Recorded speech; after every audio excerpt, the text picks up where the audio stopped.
Programa Mercado e Ação retorna. Continuamos com o Jerônimo Lima, consultor mais antigo. Explica isso aqui para nós.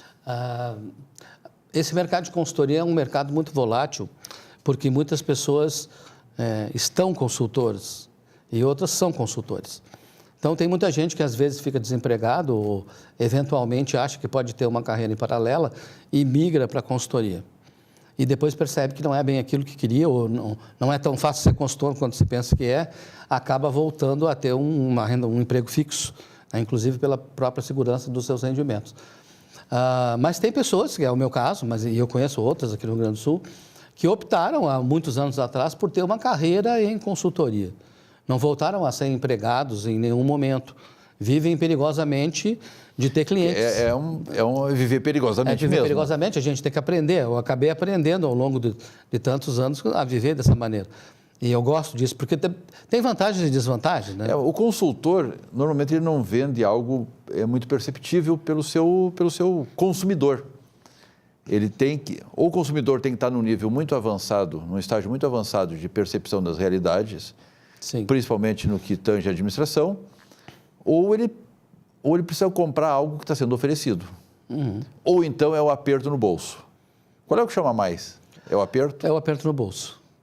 De modo geral, as empresas me chamam, e pelo que eu sei dos meus colegas consultores, quando elas estão com dificuldades.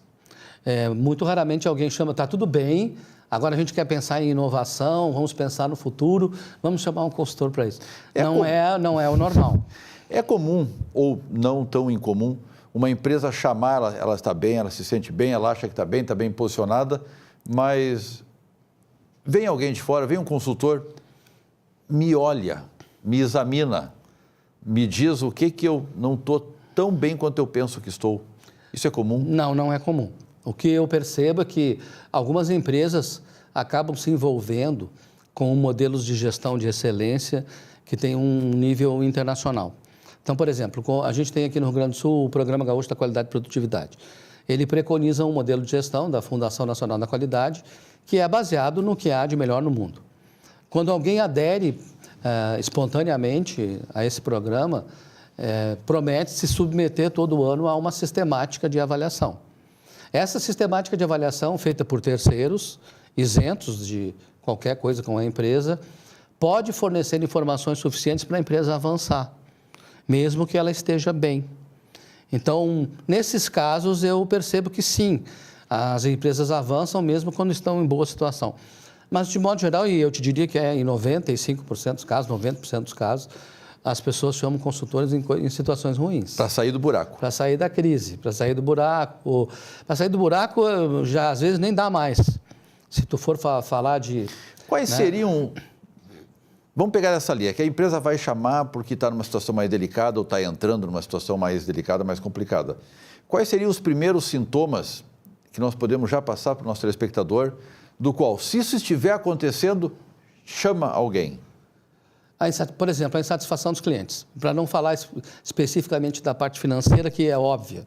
Se tu não consegue mais pagar as tuas contas, se tu tem um grau de endividamento tal, que é mais do que 3 vezes teu faturamento, por exemplo, já está mais do que na hora de chamar alguém para ajudar a fazer uma reestruturação dessa empresa. Mas indo por um outro caminho, por exemplo, com a satisfação dos clientes. Se tu mede a satisfação dos teus clientes, se tu percebe que ela podia ser bem melhor do que o mercado, de modo geral, tem. Ou tu, por exemplo, eu agora estou escrevendo um artigo chamado O Fim das Entidades de Classe. Eu acho que nossas entidades de classe vão todas desaparecer. Elas não têm mais a representatividade que a sociedade espera, por vários motivos, mas não vou entrar nesse caso agora. Mas as nossas entidades de classe, por exemplo, vamos pegar um sindicato que tenha lá representando 3 mil empresas. Eles têm 300 associados. A falta de associativismo se dá em parte porque as empresas representadas não veem numa entidade de classe desse tipo a defesa dos seus interesses perante o governo e a sociedade. Isso diminui a satisfação dos representados, diminui o número de associados. Então, se a gente percebe que tanto se é de uma empresa privada, de uma entidade de classe, de uma empresa governamental, se a satisfação dos teus clientes está diminuindo ou é menor do que a que poderia ser, Aí a gente tem um problema rápido que tem que ser atacado. Um outro problema, se tu vê que teus produtos e serviços estão virando commodity, todo mundo oferece a mesma coisa, bom, eu vou ter que fazer algo, porque senão eu vou ter que competir em preço. Aí é só preço. Aí é só preço. E quem ganha a guerra do preço é quem vende mais barato. Às vezes não dá mais o que cortar. Sim. Né? Então, tu vai ter que... Então, tem alguns sintomas que são muito claros, assim, de que está na hora de chamar uma ajuda externa para ajudar a melhorar. Jerônimo, uma hora essa crise vai passar. Tem que passar, porque as empresas têm uma capacidade de sobrevivência que não é tão longa assim. Como é que as empresas devem estar preparadas para quando essa crise acabar? Então, algumas coisas eu já comentei aqui, né? Eu penso que esse é o momento de se fazer análise de melhoria de processos, para a gente deixar a empresa preparada para o que vai vir num segundo momento melhor. Eu acredito que essa é a oportunidade de se investir em capital humano, de termos as melhores pessoas. Quando a gente tem as melhores pessoas, elas fazem qualquer coisa que é preciso fazer. Quando a gente não tem as melhores pessoas, a gente tem que gastar um tempo, um dinheiro, um esforço em capacitar essas pessoas para fazerem o que elas precisam fazer. Às vezes a gente não tem esse tempo suficiente. Então, já que a gente tem que a gente está numa crise, está tudo ruim lá fora, vamos nos voltar aqui para dentro, vamos fazer análise de melhoria de processo, repensar nosso modelo de negócio, investir nas empresas. Mas eu quero te falar uma coisa que é interessante, resultado de uma outra pesquisa que eu fiz. Todo ano eu analiso a revista Exame Maiores e Melhores, que é a nossa principal revista de negócios. E eu vejo o comportamento a revista divide a economia em setores, atualmente são 22 setores. Começa em ordem alfabética no atacado e termina no varejo. Então, eu analiso o comportamento da líder do setor. E eu percebi, isso já faz exatamente 3 anos, o comportamento das empresas que têm se saído bem. Elas têm um comportamento estratégico direcionado para quatro temas, né? Primeiro, definir especificamente qual será o seu segmento de cliente-alvo. Não dá para pensar que vai vender para todo mundo. Vamos pegar um caso assim comum de uma agência de turismo. Se tu for pensar, antigamente quem fazia viagem de turismo? Casais em lua de mel, famílias em férias, executivos em viagens.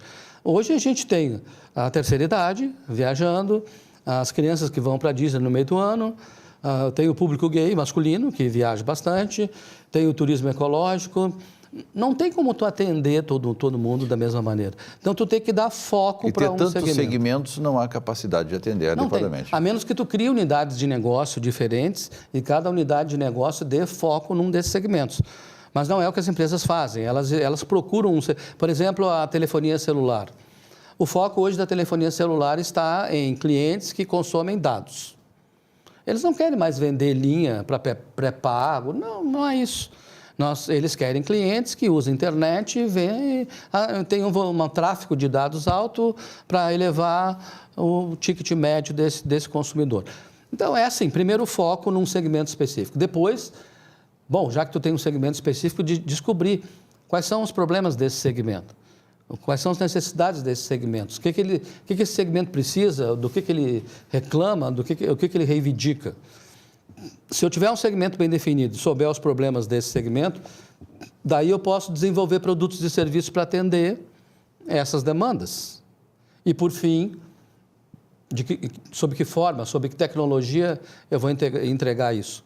Eu vejo muita gente hoje em dia pensando assim, o agronegócio está bom e TI é um setor bom.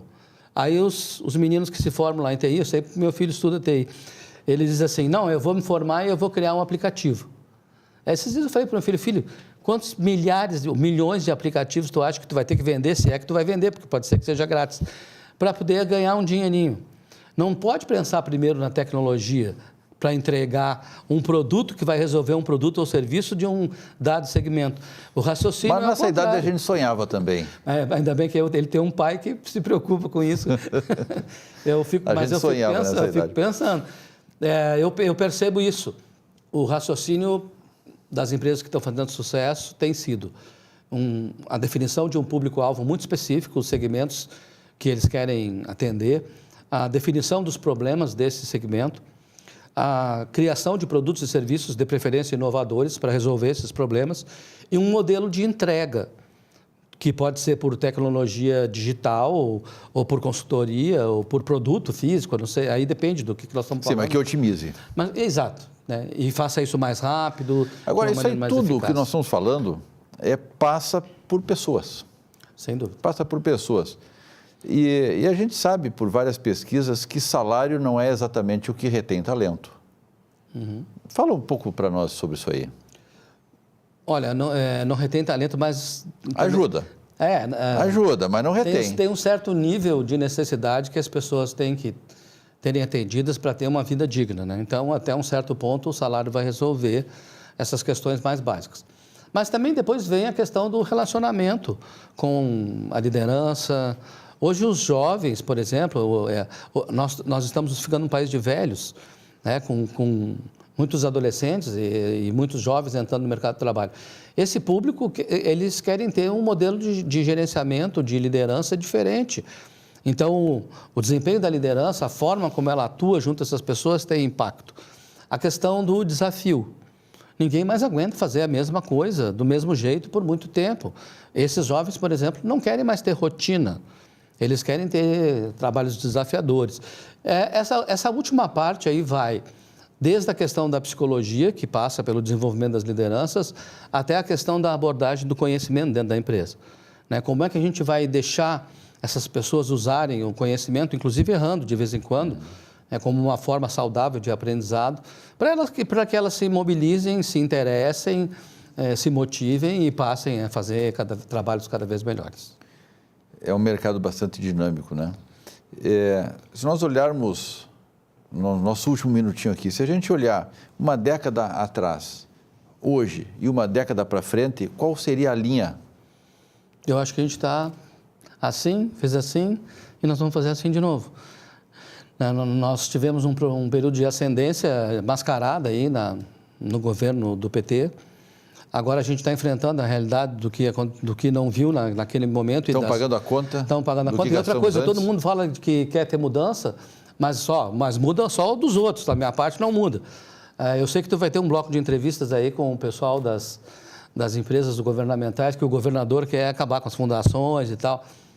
Bom, tem uma grande movimentação de parte da sociedade contra acabar com as fundações. Então, de todo lado, a gente vê que queremos mudanças, mas ninguém mexe na minha parte. O caso da aposentadoria, por exemplo, né? Eu também fico preocupado, porque quando é que eu vou me aposentar? Bem na minha vez. Bem na minha hora, eu resolver mudar. Jerônimo, foi um prazer te receber de novo aqui no programa. Obrigado, Luiz. Te entrevistar é como se estivesse recebendo uma aula. Obrigado, é super gostoso. Espero que o nosso ouvinte também aprecie. Agradecemos a audiência e ficamos por aqui. Obrigado.